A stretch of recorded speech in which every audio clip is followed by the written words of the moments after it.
RBI का एक recent data में ये पाया गया है कि इंडिया का जो फिनेंशियल लिटरेसी है वो खाली 25% के करीब ही है।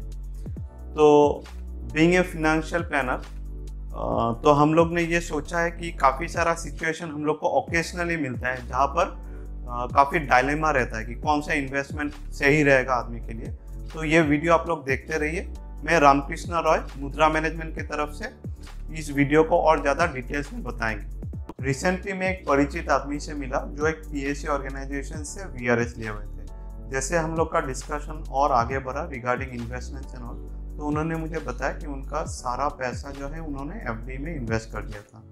तो मैंने पूछा कि उन्होंने सीनियर सिटीजन स्कीम से क्यों नहीं इन्वेस्ट किया, तो उनका एज था लगभग 58 के करीब। तो उन्होंने मुझे क्वेश्चन बैक किया कि मतलब वेदर ही इज एलिजिबल, मतलब वो क्या इन्वेस्ट कर सकते हैं क्योंकि उनका एज बिलो 60 था। तो ये वीडियो आप लोग देखते रहिए। इसमें आप लोग जान पाएंगे कि कौन कौन से इन्वेस्टमेंट्स आपको रेगुलर इनकम दे पाएगा और कौन सा आपके लिए सूटेबल रहेगा। तो चलिए हम लोग देखते हैं कि ऑप्शंस कौन कौन से हैं रेगुलर इनकम जनरेट करने के लिए। इस वीडियो में आपको एफडी नहीं दिखेगा क्योंकि एफडी जो है बेसिकली आपका फिक्स्ड इनकम में ही आता है और इसमें जो है हम लोग फिक्स्ड इनकम में काफ़ी सारे ऑप्शंस में देखेंगे। तो मोर और लेस ये एफडी जो है ये फिक्स्ड इनकम का जो दूसरा ऑप्शन है उसके सिमिलर ही है, थोड़ा सा रिटर्न कम होगा। तो जो ऑप्शन है फिक्स्ड इनकम में वो है सीनियर सिटीजन स्कीम, प्रधानमंत्री वय Vandana Yojana, RBI floating rate, post office monthly income schemes. फिर आपका और दो ऑप्शन है, एक है एन्युइटीज़ फ्रॉम इंश्योरेंस कंपनीज और छठा है जो कि म्यूचुअल फंड के थ्रू भी हम लोग रेगुलर इनकम जनरेट करा सकते हैं। तो इसमें हम लोग जानेंगे कि मिनिमम और मैक्सिमम इन्वेस्टमेंट किस में कितना कर सकते हैं। सीनियर सिटीजन स्कीम और वय वंदना में मैक्सिमम लिमिट है 15 लाख। आरबीआई फ्लोटिंग रेट में कोई लिमिट नहीं है सच, और पोस्ट ऑफिस का जो मंथली इनकम स्कीम है उसमें लिमिट है 9 लाख रुपये। तो ये है कि अगर 15 लाख रुपया मिल रहा है तो अगर आपके पास 1 करोड़ रुपया है तो ये दोनों को यूटिलाइज करना है, क्योंकि इन टर्म्स ऑफ रिटर्न अगर हम लोग देखते हैं जो कि नेक्स्ट वाला स्लाइड है तो आप देखेंगे कि सीनियर सिटीजन स्कीम और वय वंदना योजना जो है वो 7.4% करीब मिल रहा है आज के रेट में।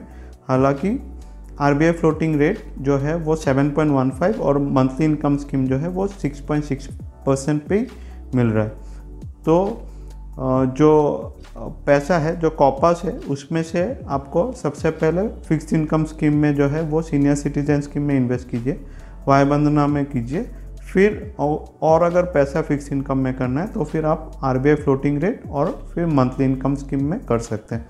इसमें और एक चीज़ है, अगर कोई बिलो 60 है तो जैसे पहले हम लोग ने डिस्कशन किया था तो वो और भी कुछ एट्रीब्यूट्स है जो कि हम लोग जानेंगे कि कौन कौन से स्कीम में आप लोग कर सकते हैं।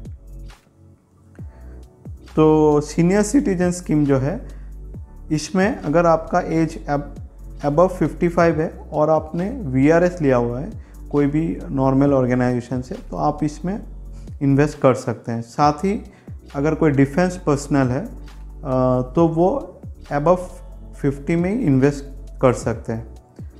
तो सिमिलरली अगर हम लोग देखते हैं आरबीआई फ्लोटिंग रेट फंड, इसमें एज सच कुछ एज लिमिटेशंस नहीं है, कोई भी आदमी इसमें इन्वेस्ट कर सकते हैं। तो आज के रेट में अगर कोई मान लीजिए जैसे कि ट्रेंड है कि अर्ली रिटायरमेंट करना है तो 50 इयर्स में आप लोग अगर रिटायर करते हैं या फिर रेगुलर इनकम जनरेट करना है तो RBI floating rate fund best होगा आपके लिए in terms of fixed income instruments.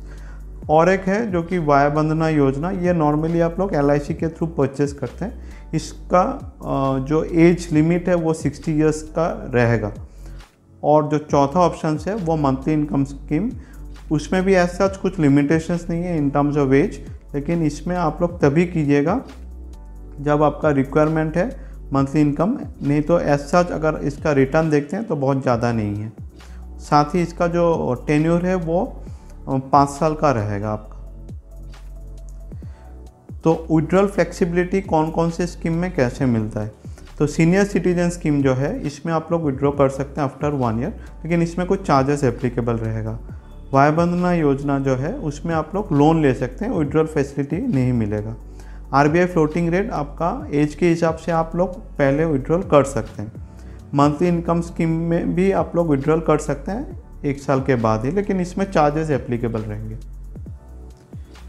तो ये इन्वेस्टमेंट हम लोग करेंगे कैसे।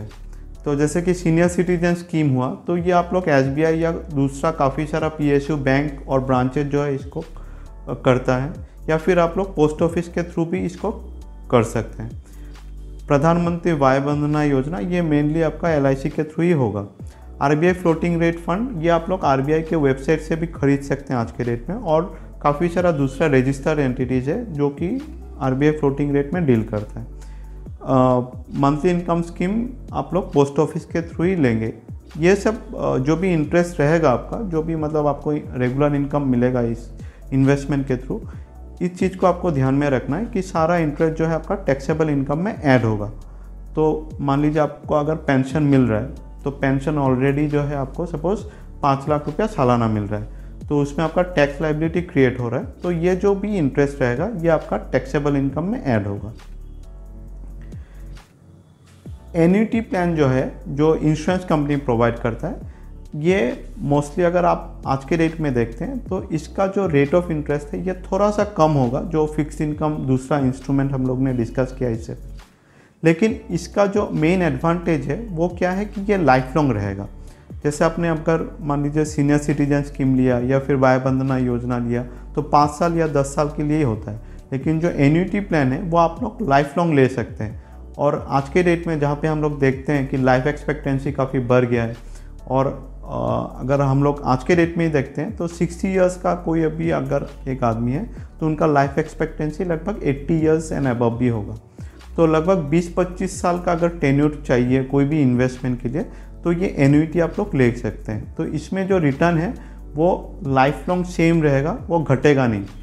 दूसरा इंस्ट्रूमेंट में क्या हो सकता है, जैसे मान लीजिए आप लोग अगर सीनियर सिटीजन स्कीम 10 साल पहले का देखें तो जहाँ पे 12% मिल रहा था वो आज के रेट में लगभग 7% पे आ गया। तो वो एन्युटी प्लान अगर आप लेते हैं तो इसमें वो रिस्क नहीं रहेगा इंटरेस्ट रेट घटने का। लेकिन इसमें कुछ डिसएडवांटेज भी है। डिसएडवांटेज क्या है, ये इन टर्म्स ऑफ लिक्विडिटी इसमें आपको ऑप्शन नहीं रहेगा।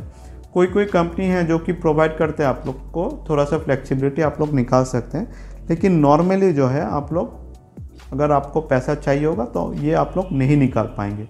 साथ ही इन टर्म्स ऑफ रिटर्न्स अगर हम लोग देखेंगे तो आज के डेट में इन जो एन्युटी प्रोडक्ट है उसका रिटर्न जो है, जो भी दूसरा प्रोडक्ट हम लोग ने डिस्कस किया है उससे थोड़ा बहुत कम होगा, जैसे 0.5% शायद कम हो।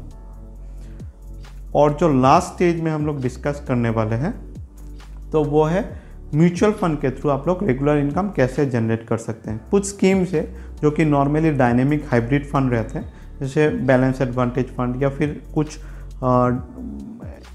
डेट ओरिएंटेड डायनेमिक फंड भी है, जिसके थ्रू आप लोग ये रेगुलर इनकम क्रिएट कर सकते हैं। इसका जो मेन डिसएडवांटेज है वो ये है कि ये वॉलेटाइल रहेगा। मान लीजिए आज के डेट में आपने अगर 10 लाख रुपये इन्वेस्ट किया है तो ये जो है आफ्टर 6 मंथ्स हो सकता है ये 9.5 लाख भी हो जाए। लेकिन ये देखा गया है and over longer period of time, ये हम लोग ने काफ़ी रिसर्च करने के बाद ये पाया है कि इसमें अगर मान लीजिए 7% का एवरेज रिटर्न अगर आप रखते हैं और ये रेगुलर इनकम आपको प्रोवाइड करता है, तो फिर over longer period of time इसमें प्रिंसिपल का एप्रिसिएशन भी पॉसिबल है।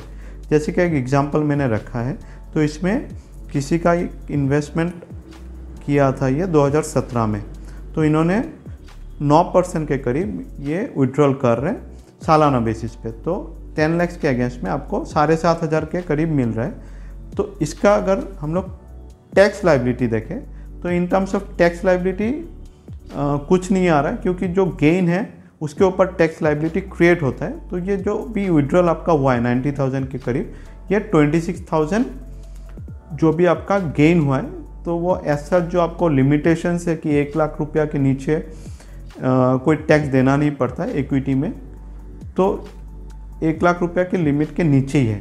तो ऐसा अगर इसमें आपको 90,000 मिल रहा है तो इसमें टैक्स एप्लीकेबिलिटी बिल्कुल ज़ीरो है। जो कि दूसरा अगर प्रोडक्ट होता, मान लीजिए अगर इसी के जगह में अगर आपका मंथली इनकम स्कीम या फिर मान लीजिए सीनियर सिटीजन स्कीम, तो जो भी 90,000 आपको मिलता तो वो एंटायर 90,000 आपका टैक्सेबल इनकम में ऐड हो जाता। और एक चीज़ जैसे मैंने पहले बताया कि इसमें प्रिंसिपल एप्रिसिएशन का भी पॉसिबिलिटी है।